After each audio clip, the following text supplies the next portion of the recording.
Baiklah, Assalamualaikum warahmatullahi wabarakatuh. Perkenalkan, nama saya Edo Ramadhani Sugdi dengan nomor induk mahasiswa 2401011122, Prodi Manajemen kelas A04, semester 4, dengan mata pelajaran Strategis Manajemen. Saya akan menjawab jawaban UAS tentang PT Hijau Lestari.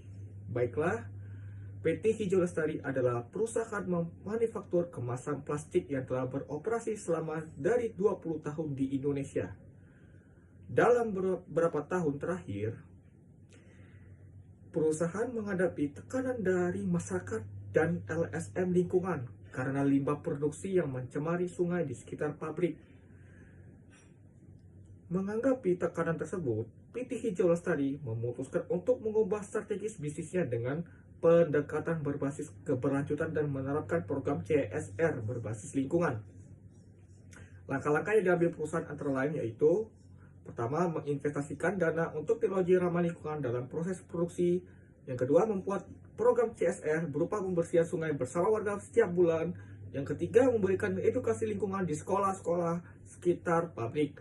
Keempat, mengganti sebagian besar kemasan plastik menjadi biodegradable.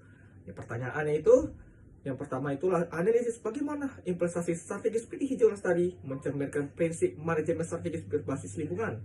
Yang kedua, apa saja manfaat strategis dan program CSR dilakukan oleh perusahaan, jelaskan minimal 3 poin. Yang ketiga, identifikasi dan jelaskan 2 tantangan utama yang mungkin dihadapi PT Hijau Lestari dalam menerapkan strategis berbasis keberlanjutan dan CSR. Yang keempat, buatlah analisis SOT singkat saja terkait perubahan strategis dilakukan oleh PT Hijau Lestari. Saya akan menjawabnya. Jawaban soal pertama yaitu analisis investasi strategis berbasis lingkungan, yaitu investasi strategis PT Hijau Lestari mencerminkan prinsip manajemen strategis berbasis lingkungan atau green strategic management yang mengintegrasikan kepedulian ekologis ke dalam keputusan dan operasional bisnis. Terus integrasi ke operasional inti atau di bisnis proses dan produk. Proses tidak hanya melalui perbaikan permukaan, tapi mengubah inti bisnisnya itu melalui investasi teknologi ramah lingkungan pada proses produksi. Langkah pertama, dan mengganti bahan baku kemasan menjadi biodegradable. Itu langkah keempat. Ini menunjukkan penggeseran strategis konvensional menjadi strategis yang minimalkan jejak karbon dan limbah. Pengolahan pengakuan kepentingan atau stakeholder management menyadari adanya tekanan dari masyarakat dan LSM. Perusahaan merespons secara proaktif. Langkah menginvestasikan pembersihan sungai itu langkah kedua, dan edukasi sekolah itu langkah ketiga, merupakan taktik strategis untuk membangun kembali legitimasi sosial dan menyelesaikan tujuan perusahaan dengan kesejahteraan dan komunitas lokal.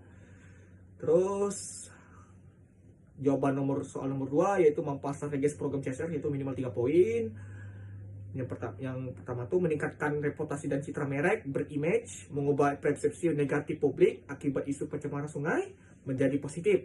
Perusahaan akan dikenal sebagai entitas yang bertanggung jawab dan dapat meningkatkan loyalitas pelanggan dan era konsumen sadar lingkungan saat ini.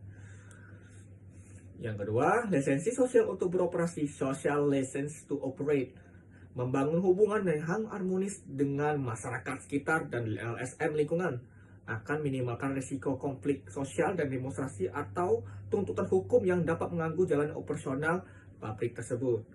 Ketiga, terakhir, diferensial produksi di pasar. Pengguna kemasan biodegradable memberikan keunggulan kompetitif berupa nilai tambah produk.